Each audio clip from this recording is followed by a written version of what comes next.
წინა პოდკასტში დეპრესიასთან ბრძოლის საწყის ეტაპზე ვისაუბრე და ჩემი პირველი ნაბიჯები გაგიზიარეთ. ამჯერად ჩემს შეყვარებულს გაგაცნობთ, რომელიც შეუცვლელ როლს თამაშობს ჩემს ცხოვრებაში. იქამდე დიდი მადლობა უნდა გითხრათ ჩართულობისთვის, კომენტარებისთვის, მხარდაჭერისთვის. აქვე დავაანონსებ, რომ აუცილებლად მოვამზადებ პოდკასტს, სადაც შევეცდები კომენტარებში დასმულ შეკითხვებს პასუხი გავცე. ამჯერად დაწყებულ თემას გავაგრძელებ, გამარჯობა. მე თამარ გორგოტაშვილი ვარ და დეპრესიასთან ბრძოლის პირად გამოცდილებაზე ვსაუბრობ. არ დაგავიწყდეთ არხის გამოწერა, თუ ეს თემა თქვენთვის ახლობელია. რაც შეეხება შეყვარებულს, მის შესახებ იმდენი კარგის თქმა შემიძლია ერთი პოდკასტი რაც დაიდევს. თუმცა ვიმედოვნებ, არ გამინაწყენდება. მოკლედ ასე. ფსიქიატრის დანიშნულებაში ეწერა, რომ ანტიდეპრესანტის საუზმის შემდეგ უნდა მიმეღო. ესე იგი, დილით კვებას ვერსად გავექცეოდი. მაინც უნდა ვისაუზმო. ჩემი ძვირფასი დრო დილით ამაში უნდა დავკარგო და ბარემისე ხომ არ ვქნა ჩიტიპყვნად ღირდეს. თქვი და დავფიქრდი. რა შეიძლებოდა მეჭამა ყოველ დილით, როგორ უნდა მეჭამა და საერთოდ რატომ უნდა მეჭამა. აქამდე რასაც მივირთმევდი, იყო თუ არა ნორმალური. დახასიათება რომ ვცადო როგორი იყო იქამდე ჩემი დილის კვება, ყველაზე უკეთ მას ეს სიტყვა აღწერს. აბდა-უბდა. მოკლედ ასე. გავიხსენე, რომ ორგანიზმისთვის აუცილებელია პროდუქტები, რომლებიც მას ცილებით, ცხიმებითა და ნახშირწყლებით მოამარაგებს. ისიც გამახსენდა, რომ ამ ყველაფერს დაბალანსება სჭირდება და თუ რომელიმე მათგანს ორგანიზმი საკმარისი რაოდენობით არ იღებს, უამრავი პრობლემა თუ ავადმყოფობა იწყება. თვალი გადავავლებ პროდუქტებს, როგორც ცილების, ცხიმებისა და ნახშირწყლების წყაროს და ვეცადე მომეფიქრებინა მარტივი, თუმცა ეფექტური ვარიაციები საუზმისთვის. ფიქრისა და შემეცნების ეს პროცესი ჩემთვის ძალიან სასიამოვნო აღმოჩნდა. აქ უკვე მივხვდი, რომ რაღაც ახალი, ინტენსიური გრძნობა იბადებოდა, რომელიც დადებითი ენერგიით მავსებდა. ყოველდღიურად საუზმეზე ფიქრმა მასთან ძალიან მალე დამაახლოვა. უფრო მეტიც, ერთ კვირაში შემეძლო მეთქვა. მიყვარს და ვრჩები.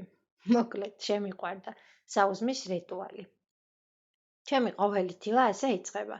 ვდგები, უზმოზე ვსვამ ერთჯიქა ოთახის ტემპერატურის წყალს, ვაცილებ ბიჭებს სკოლაში, ჩემს მესამე შვილს ბასტეტიკატას თავის საკვებს ვუყრი, ტუალეტს ვუსუფთავებ და უკვე შემიძლია მარტო დავრჩე შეყვარებულთან. სულ ცოტა ხნის წინ უზმოზე წყლის დალევა ვახსენე. ამას ჩემთვის დიდი შინაარსი აქვს. მჯერა რომ ფინჯანი წყალი ახალი დღის კარგი შესავალია.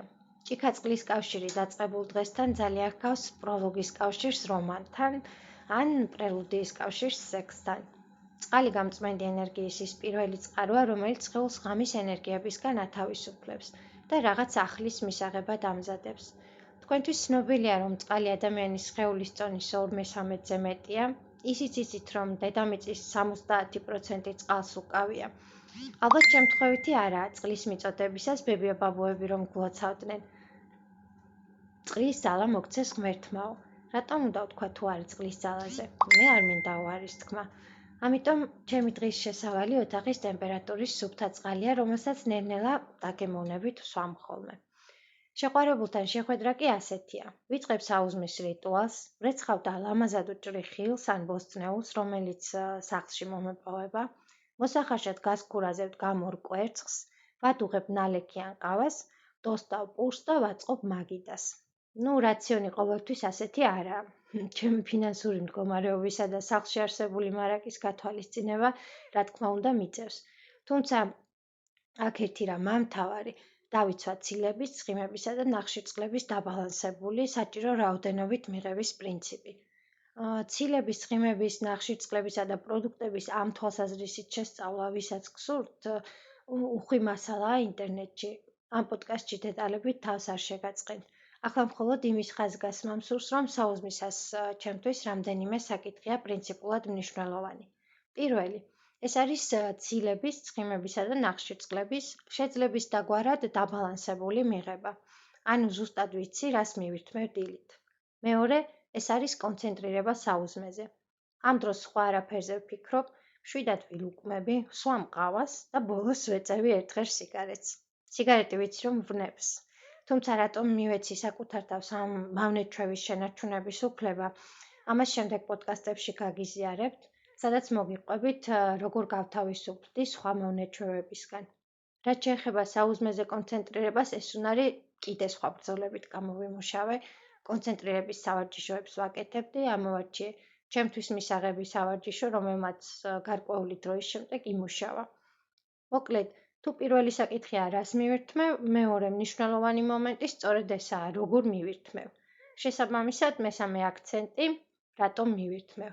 რატომ და იმიტომ, რომ საუზმის შემდეგ ანტიდეპრესანტი მაქვს დასალევი.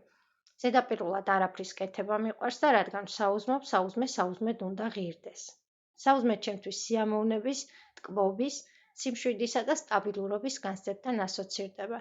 საუზმის ყოველდღიური რიტუალი მიჩენს განცდას, რომ არსებობს რაღაც სტაბილური, შინაარსიანი და მართვადი.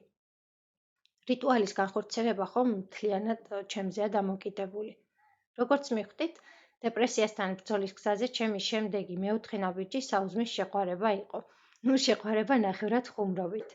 რეალურად მე საუზმისადმი დამოკიდებულება შევცვალე და როგორც პოეტს ალბათ მეპატიება მისი გასულიერება. საუზმე ისაა, ვინც ყოველდღიურად ფიქრობს ჩემს ჯანმრთელობაზე, განწყობაზე, სტაბილურობაზე, მე კი მუდმივად მის სილამაზესა და სრულყოფაზე ვზრუნავ. შეგახსენებთ, რომ თქვენ უსმენთ პოდკასტების სერიას როგორ დავამარცხე დეპრესია. არ დაგავიწყდეთ არხის გამოწერა, დატოვეთ კომენტარები, მოსაზრებები, შეკითხვები, სურვილისამებრ. მე კი შემდეგ პოდკასტამდე ბებოს საყვარელი კეთილი სურვილით დაგემშვიდობებით. წყლის ძალა მოგცეთ ღმერთმა.